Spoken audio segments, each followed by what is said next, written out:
It's almost a happy new year. Well played.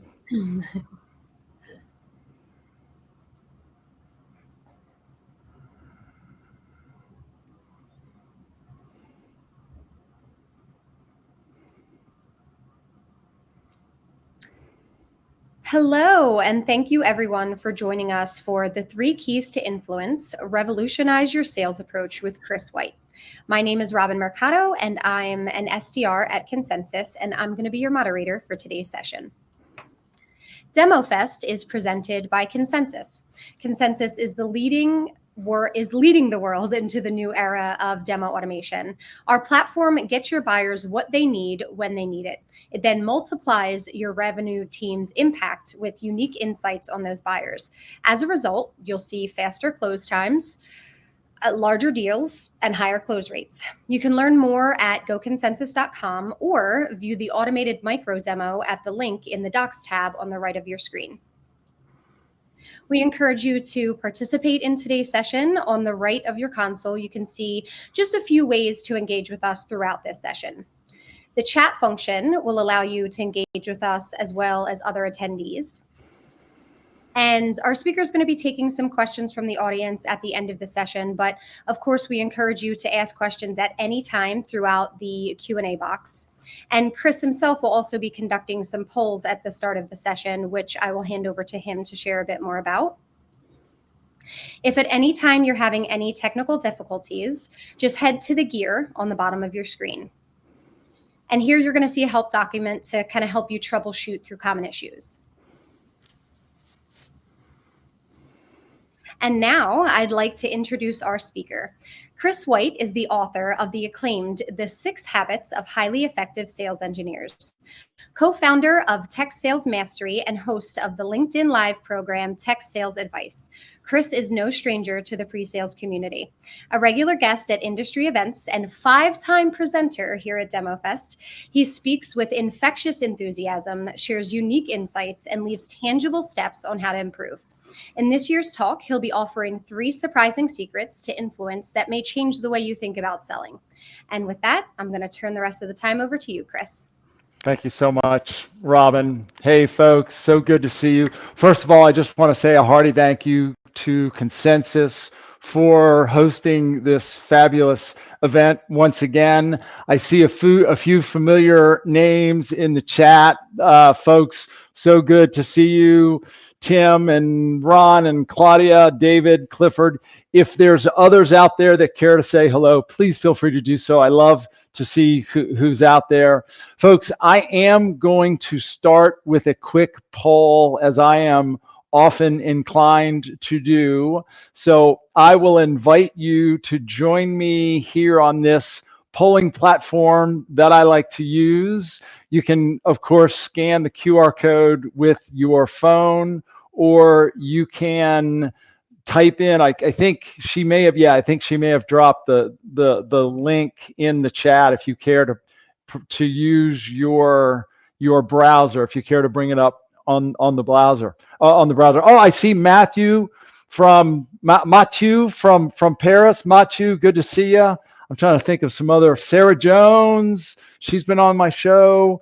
Art Fromm, nice to see you. Ashley, Catherine Sizemore, fantastic.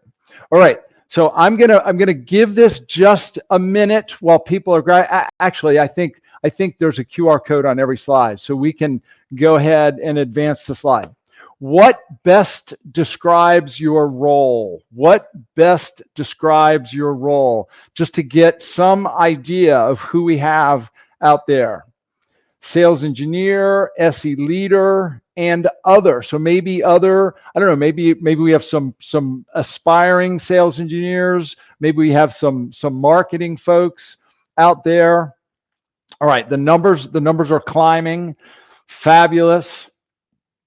Okay.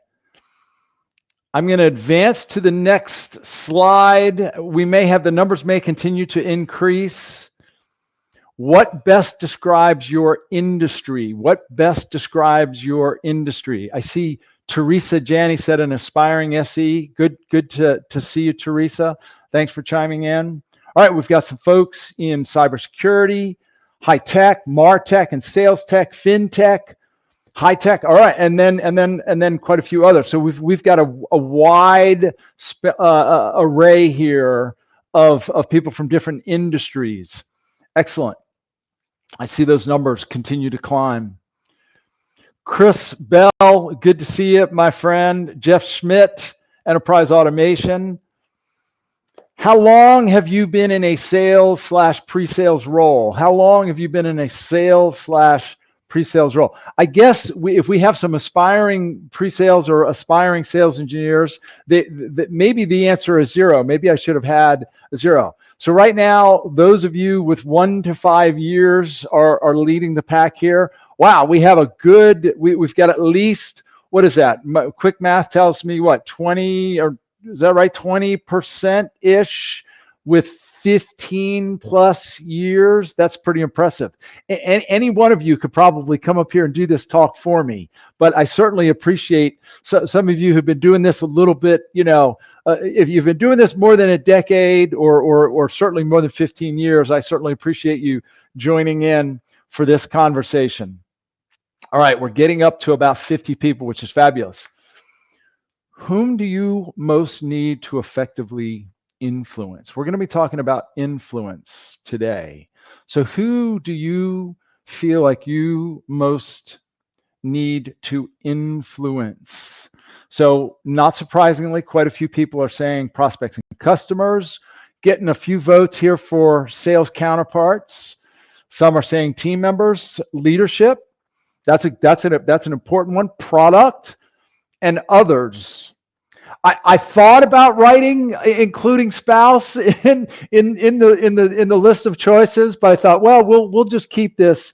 We'll keep this professional. But I have to say that some of what we're going to be talking about, it just applies to human nature. It just applies to really all relationships. All relationships. Yeah, all the above. All right.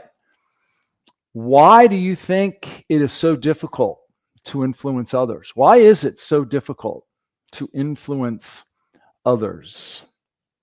We'll see what kind of responses we get here. The old way, and I'm interpreting that as people are just set in their ways. Change is difficult.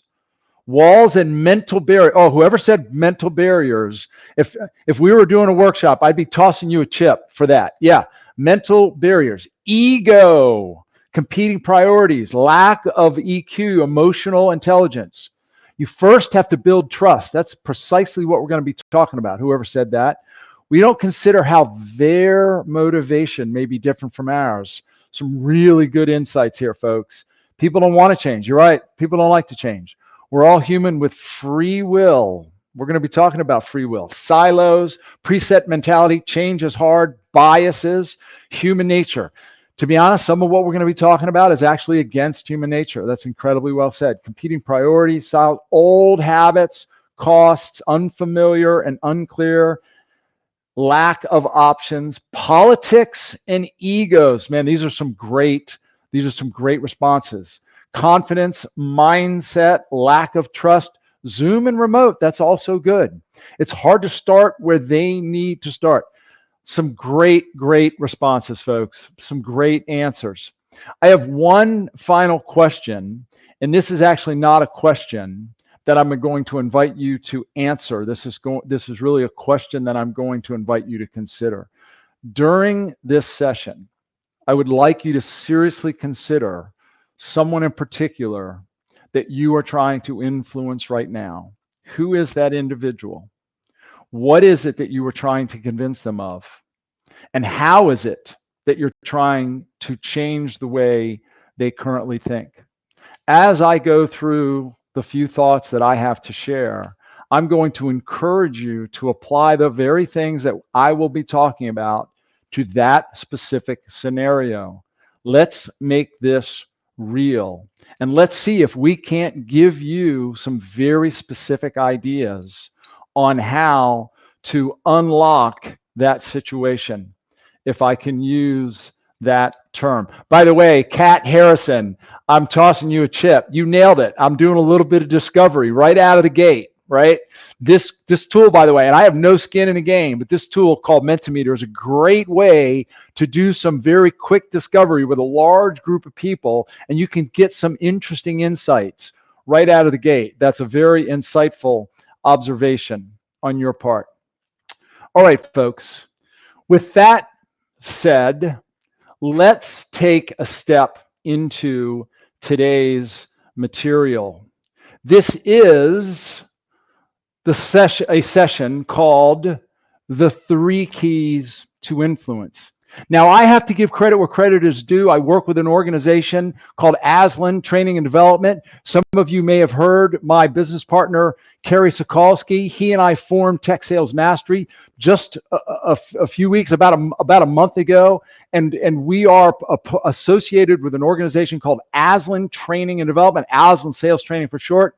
And the material that I'm going to share with you today, I've got to give full credit. The material I'm going to share with you today comes from a program that we run called Other-Centered Selling. The best way to think of other-centered selling is it's the opposite of self-centered selling. So let's talk about this idea of influence. If any of you have ever seen one of my talks before, you know that I always like to check myself and make sure that I'm using words correctly. I've got plenty of friends in London who tell me that I actually don't know how to speak English. So I'm always checking the words that I use. And I literally looked up the word influence. And here's what I found. It's the capacity to have an effect on the character, development, or behavior of someone or something. That's a reasonable definition. If I may, allow me to share my own definition. What's my definition of influence? Selling your ideas. That's what I think influence at the end of the day really is about. It's selling our ideas to others or convincing others of things that we believe, ideas that we have, positions that we have.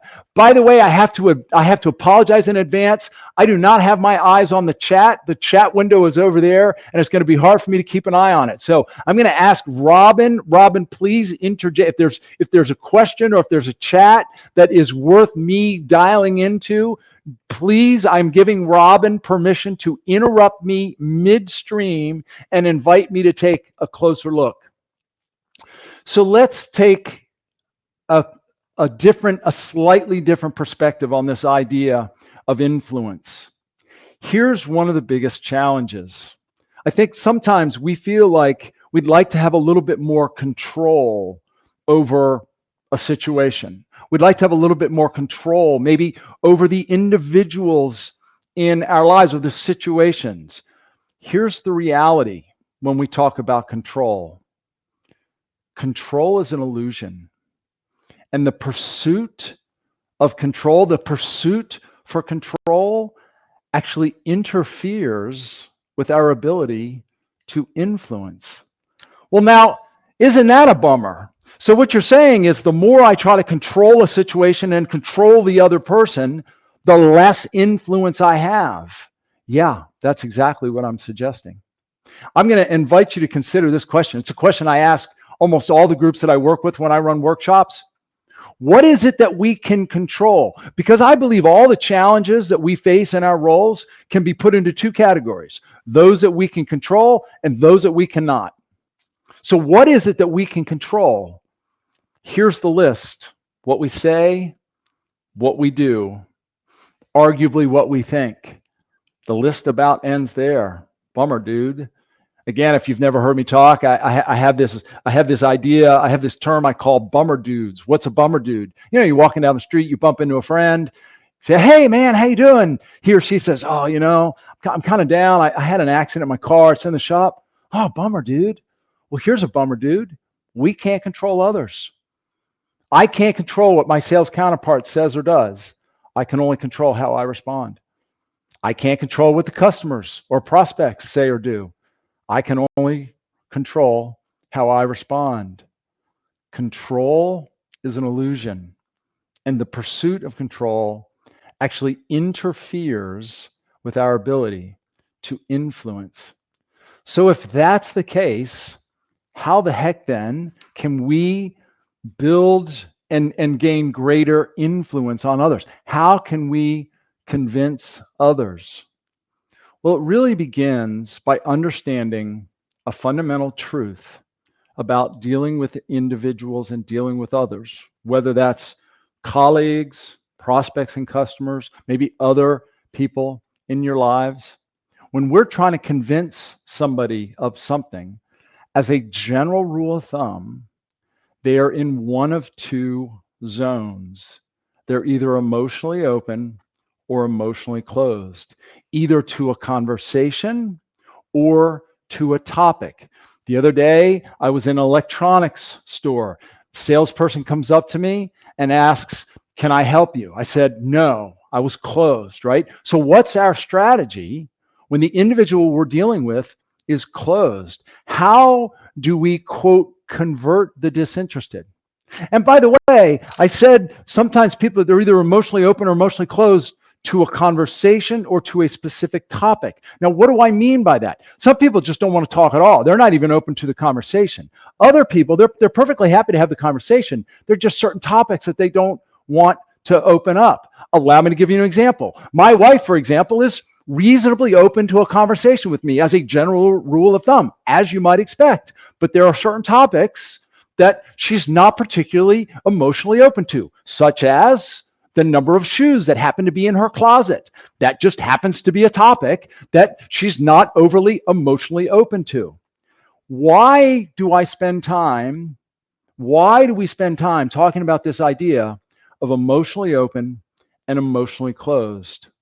We refer to this as the cornerstone principle.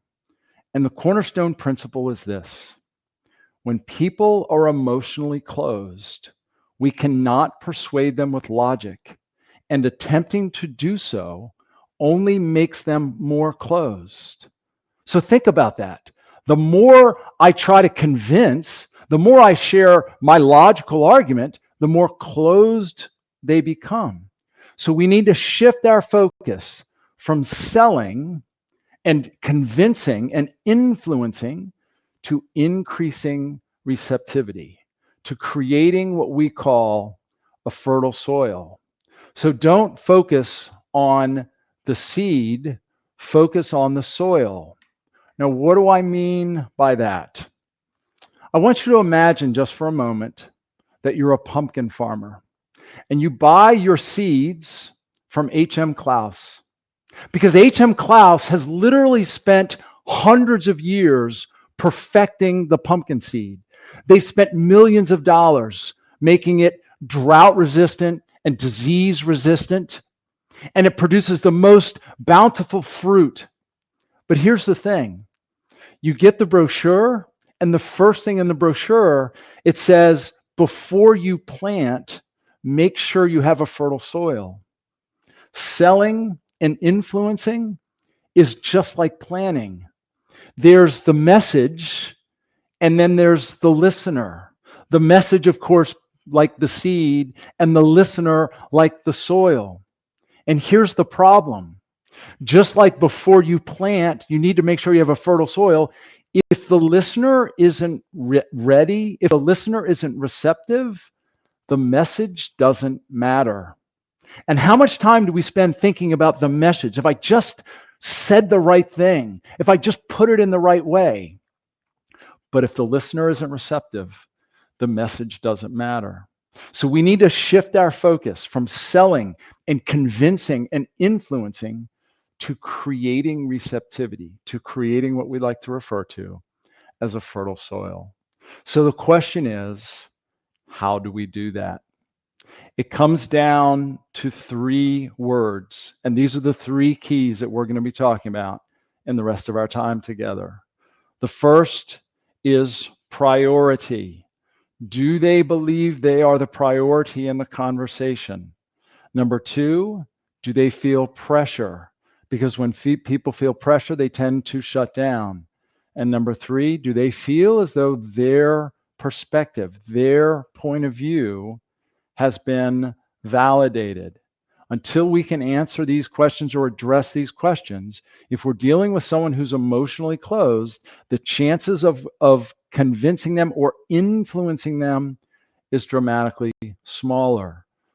And for those of you who are familiar with the 6 habits, you know I love words that begin with the letter P. So we're going to talk about these 3 things: priority, pressure, and perspective, or point of view. So let's start with that first one, which is priority.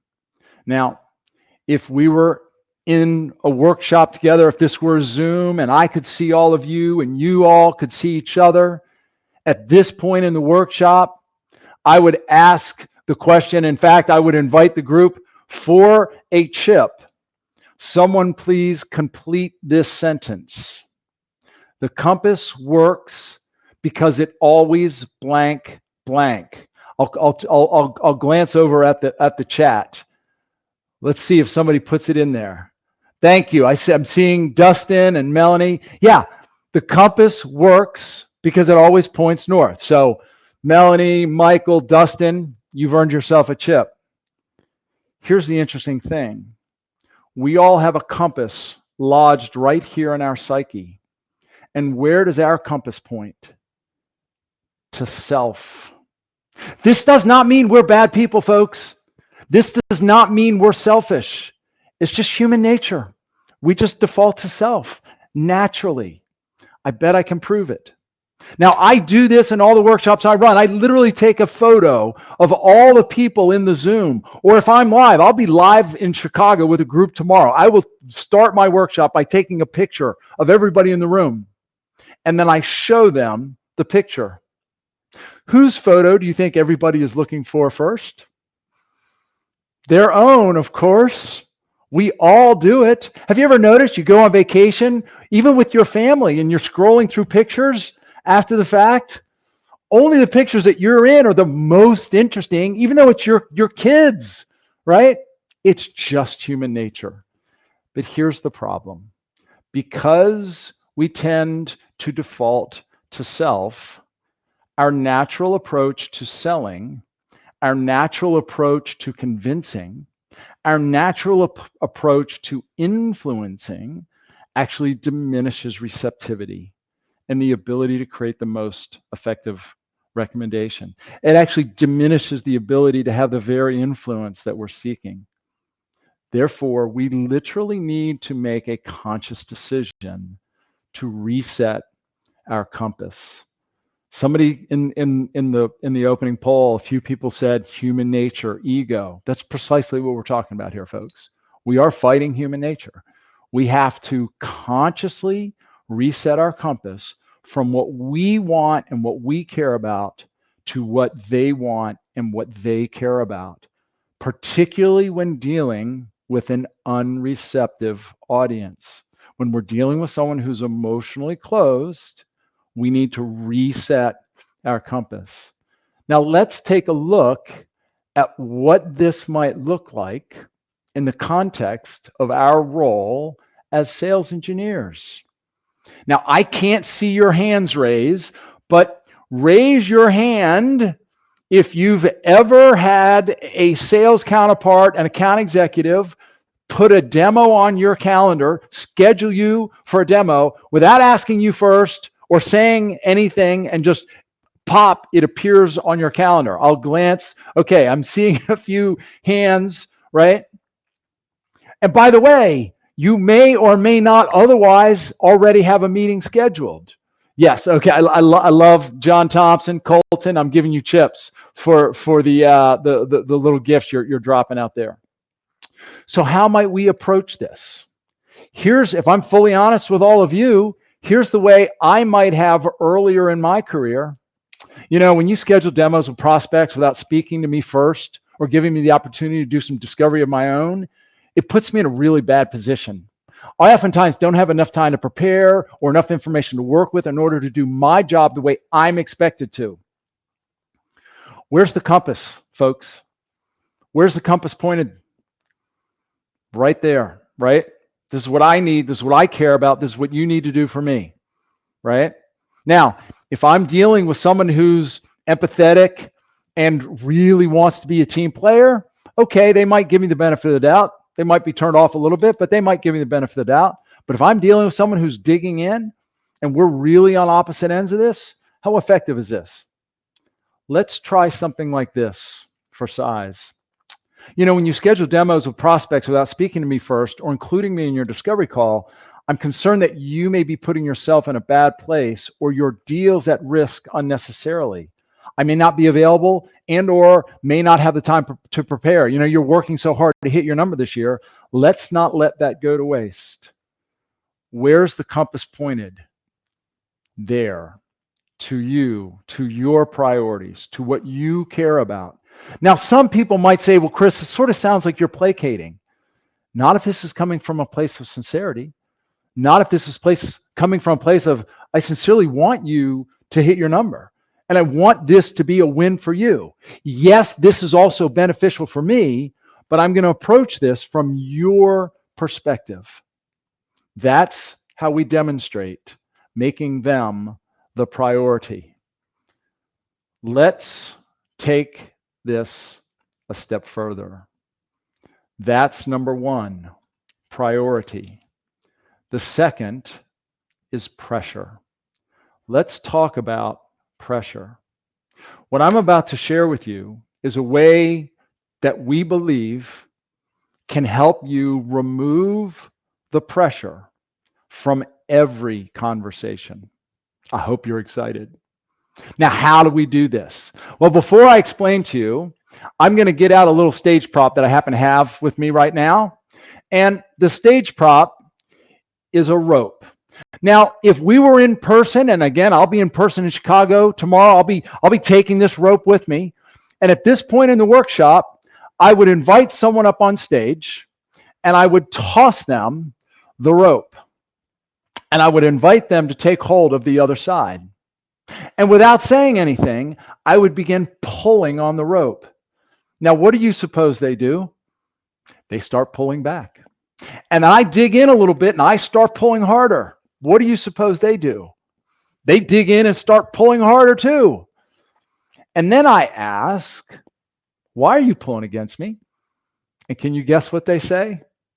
Because you started pulling against me. And therein lies the heart of this principle. When we pull against people, people naturally tend to pull back. When we push against people, people naturally tend to push back. And at some point, to complete the exercise and the lesson, at some point, I simply let go of the rope. And when I do so, that individual now has nothing to pull against. And therein is the lesson. It's what we call the tug of war principle. Allow me to explain the words I'm going to use here, we believe are reasonably important. People resist any pressure to think or act differently if they feel like their freedom to choose is not being respected. I'm going to say that again. People resist any pressure to think or act differently if they feel as though their freedom of choice, their right to choose, is not being respected. Therefore, we need to, quote, drop the rope. And what is drop the rope?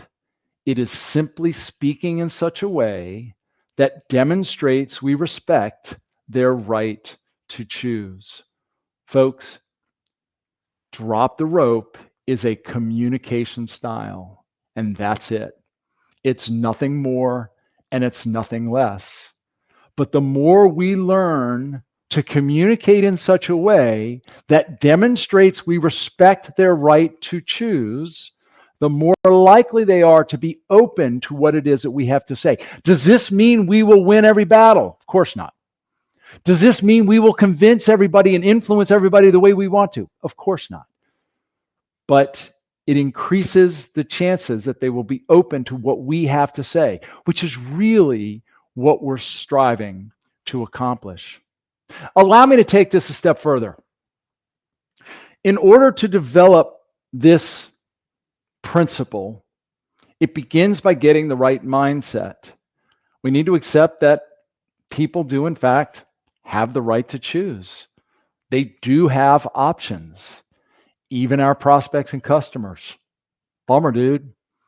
Even our sales counterparts, they do, in fact, have the right to choose. Bummer, dude.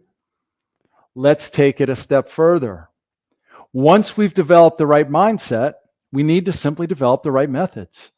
Things such as ask for permission. Might you be open to? Might you be willing to? By the way, I love opening or asking questions with the word might because it's less committal. It invites someone to consider whether or not they might, but we're not asking them to be overly committal.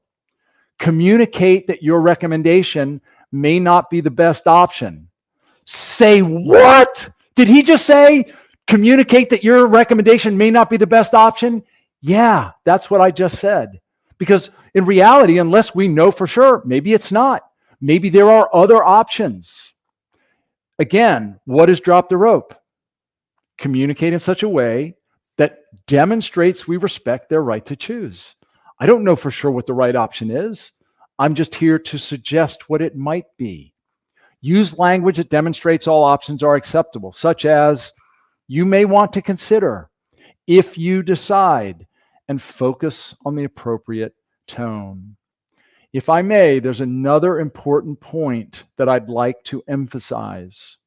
We've talked about what drop the rope is. Allow me to suggest what drop the rope is not. It is not giving up. It is not being less passionate about your solution. It is not being less passionate about your position. It is not being less passionate about helping the customer make the best decision or the individual that you're dealing with make the best decision. It is not avoiding difficult conversations or subjects. It is simply communicating in such a way that demonstrates you respect everyone's right to choose. It is a communication style that will help you develop receptivity and increase the likelihood that you will have influence on the individual. Now, folks, I got to tell you, when I do these Demo Fest sessions, I absolutely love doing them. What I don't love about doing them is that I can't pause right now and invite you all to respond or ask questions or share because we're not looking at each other. If I could, I would. If you do have any questions, I will invite you to share at the end. Before we move on to the third key of influence, let's take a look at what this drop the rope idea might look like. The items on the left-hand side are pull the rope statements. The items on the right-hand side are drop the rope equivalents. So what is pull the rope, or what does pull the rope look like? Here's what you need to do. What's the drop the rope version? Might you be willing to consider? You really need to speak to me before you put a demo on the schedule. Can you appreciate why it's important for both of us to talk before we schedule a demo?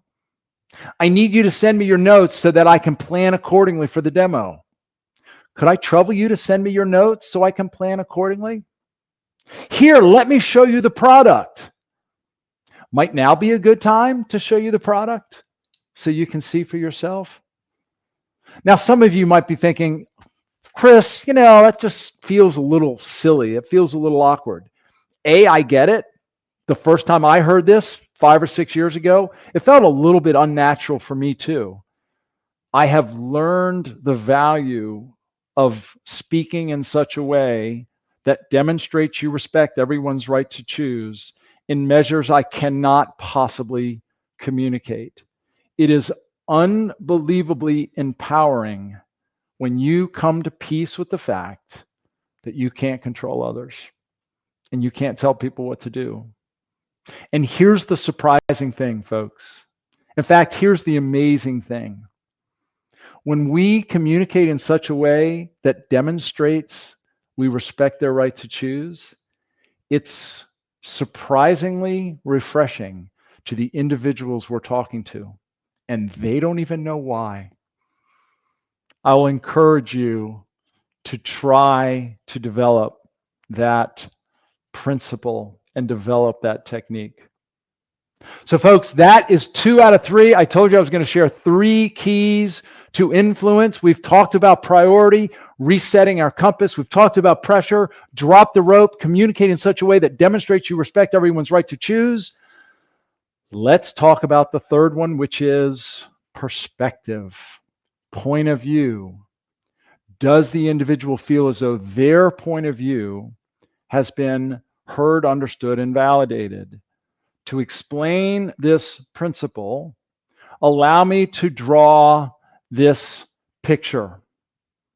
Imagine you're here at the North Pole. You've got your point of view. You are certain that this is the right thing to be doing, the right approach with a sales engagement or a customer. And to you, because you're here at the North Pole, this way is up. But the individual you're dealing with, they may as well be on the South Pole. They think completely differently than you do. To them, up is down. So the question is how do we bring them around to our way of thinking? How do we bring them around to our side of the world? And let's just say it's in their best interest. They're actually making a bad decision. There's an important element of this that they're missing. How do we bring them around to our side of the world? Here's the truth, as we like to say. Until we take the trip down to their side of the world, until we abandon our position and take the trip down to where they are and see their point of view, the chances that they'll be open to hearing what we have to say are dramatically small. Here is the principle that we refer to as take the trip. People tend to be unreceptive to an opposing point of view until they feel as though their position has been heard, understood, and validated. In order to increase receptivity, we quite literally need to take the trip. We need to be willing to abandon our position momentarily and see things through their eyes, understand it from their perspective before attempting to bring them back around to our side of the world. But this is very easy to hear. It's very easy to understand. It's incredibly difficult to execute. When we hear somebody that says something that we vehemently disagree with, what is our natural inclination? We want to dig in, go to court, start our argument. Let me tell you why you're wrong. And the moment we do that, we kill receptivity. 2 things happen when we take the trip. The first, and more than likely, when you're that far opposed, there's something about their position that we don't understand. There's something about where they are that's not clear to us. When we take the trip, we have what we call an oh moment. Have you ever experienced that? Oh, now I understand why you have that position. Now I understand why you think that way, why you feel that way. In fact, you and I actually agree now. We were just looking at it from 2 completely different perspectives. May I share a different perspective? The other thing is, in taking the trip, we are validating what they feel and what their position is. That is, as human beings, that is one of our greatest emotional need, to feel uniquely understood, heard, understood, and valued. Oh, I have a new computer that gives me a little bubble with a thumbs up. That's kind of cool. The moment we take the trip, people feel validated. They feel vindicated. In fact, if we can restate their position to the point where they say, exactly, that's exactly why I feel that way, the chances that they would now be receptive or open to at least hearing another perspective or point of view has dramatically increased. There's one final thought that I'll share before we start to wrap this up. As people have heard me say before, the landing gear is out, the runway is in sight. We will be landing this plane here in just a few minutes. If you're in a conversation with your sales counterpart, or if you're in a conversation with a prospect or a customer, and you find that the individual you're speaking to keeps repeating himself or herself, that is your indication that they don't feel heard or understood. I cannot tell you how many sales calls, gong calls that I have reviewed, listened in on, where the sales individual, the sales professional is trying to make his or her case and keep trying to make his or her point, and the prospect keeps coming back to the same thing. You're not hearing me. What does that mean? We haven't taken the trip. They don't feel heard, understood, and or validated. Folks, we are just about out of time, and I've just about come to the end of this conversation. I will close with one final thought, and then we'll summarize at the end. These things that we're talking about here, making them the priority, communicating such a way that you respect everyone's right to choose, taking the trip and fully trying to understand their point of view. These principles cannot be faked. Motive is transparent.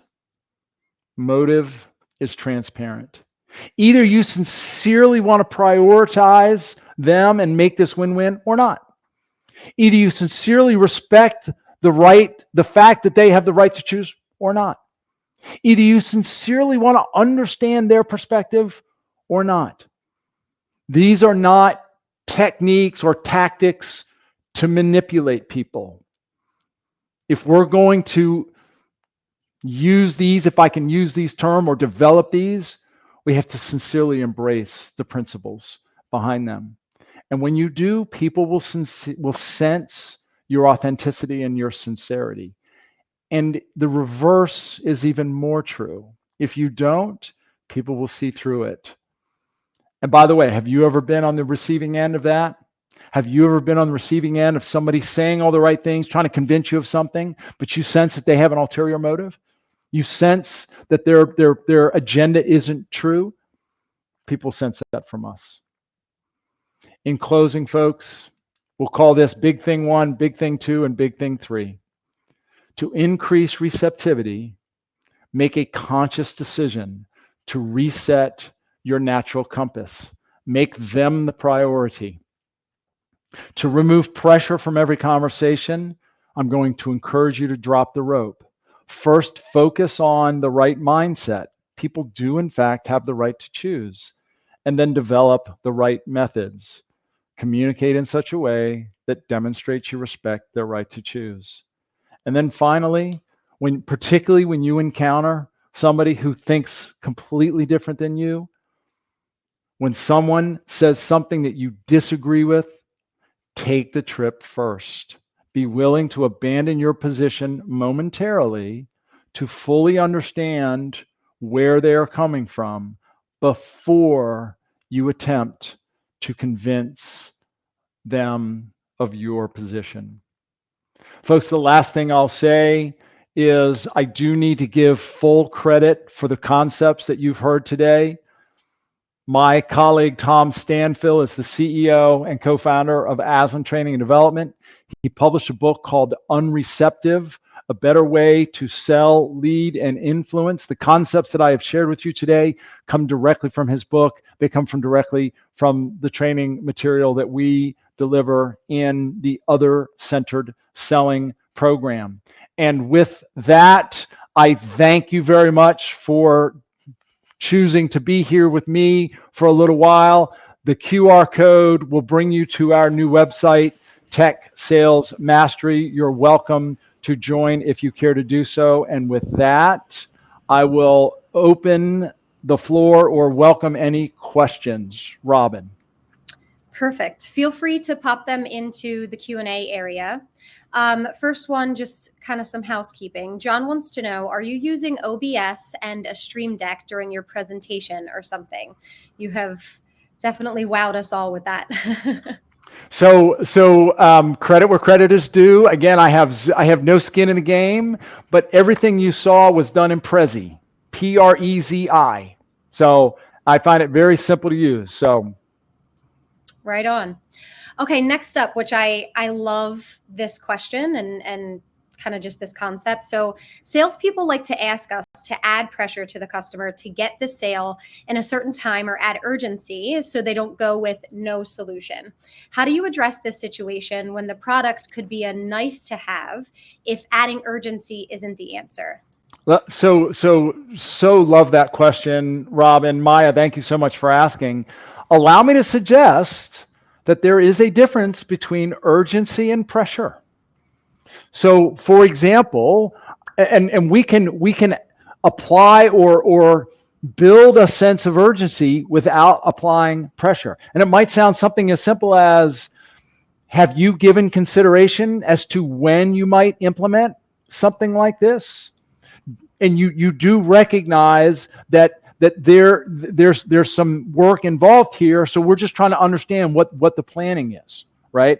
So I think we can add a sense of urgency without applying pressure. To me, it's two very different things. But and by the way, and I hear people, I've had sales professionals tell me this all the time. Well, Chris, one of the things I like to do is tell them that if they don't act before the end of the month, the discount goes away. Okay, how might we say that in a drop the rope fashion? Are you aware that the discount that we've put on the table has an expiration date?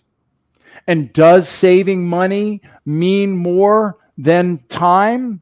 Or is it worth having more time, regardless of the fact that that may cost you more money? I created a sense of urgency there, all through asking questions. That was pure drop the rope. So, Maya, I hope that answered the question. If it didn't, you're more than welcome to reach out, and I'm happy to have a deeper conversation. I love that.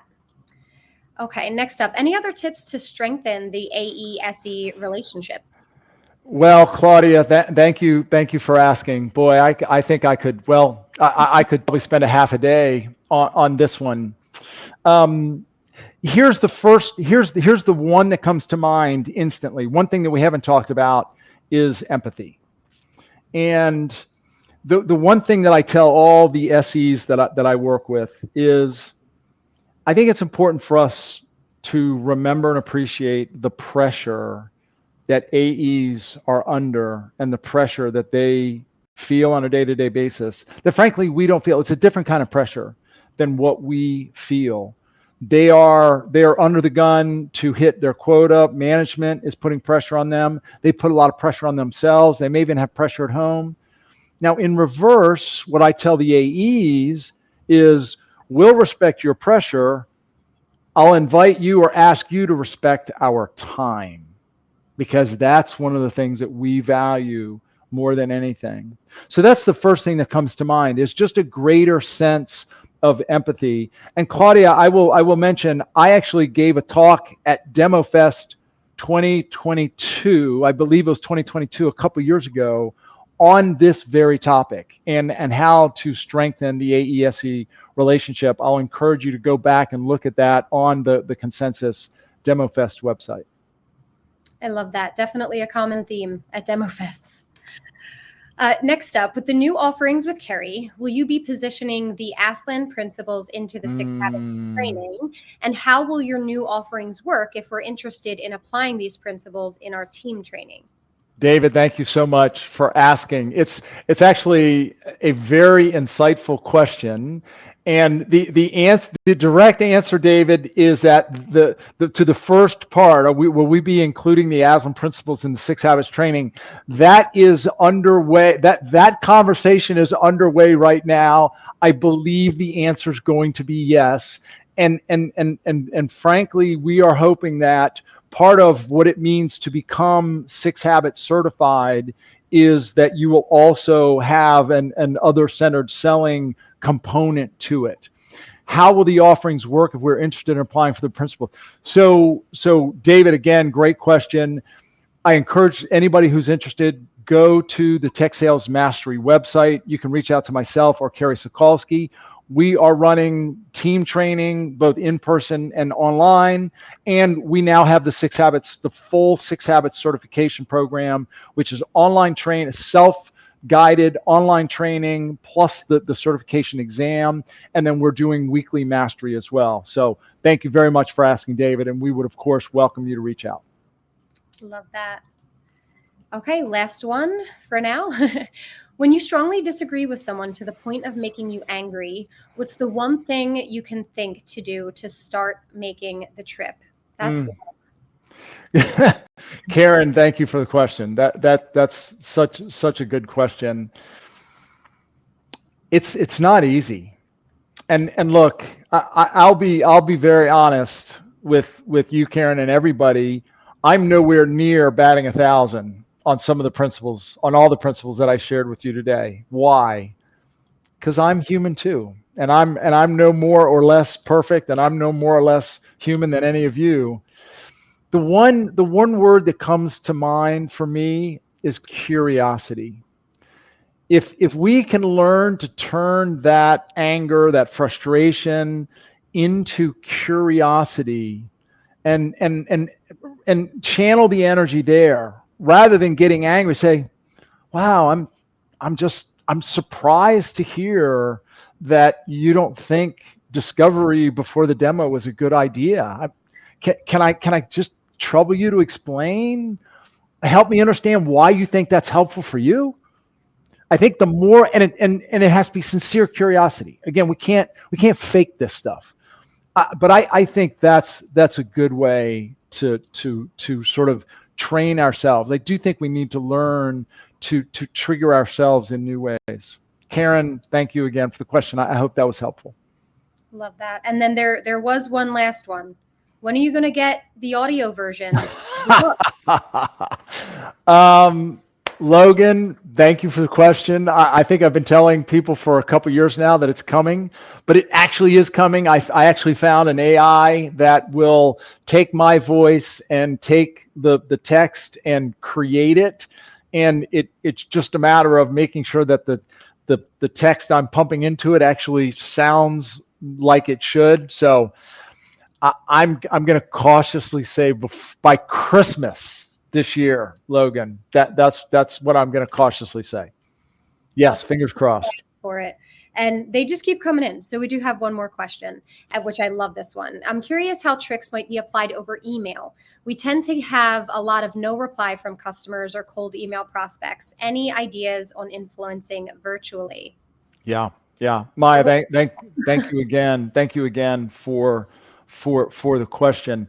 And Maya, I'm going to preface my answer by saying I am very particular with the words that I use. So please understand that with the first part of my response. The question you asked is how these tricks might be applied over email. Allow me to suggest that these are not tricks. These are principles.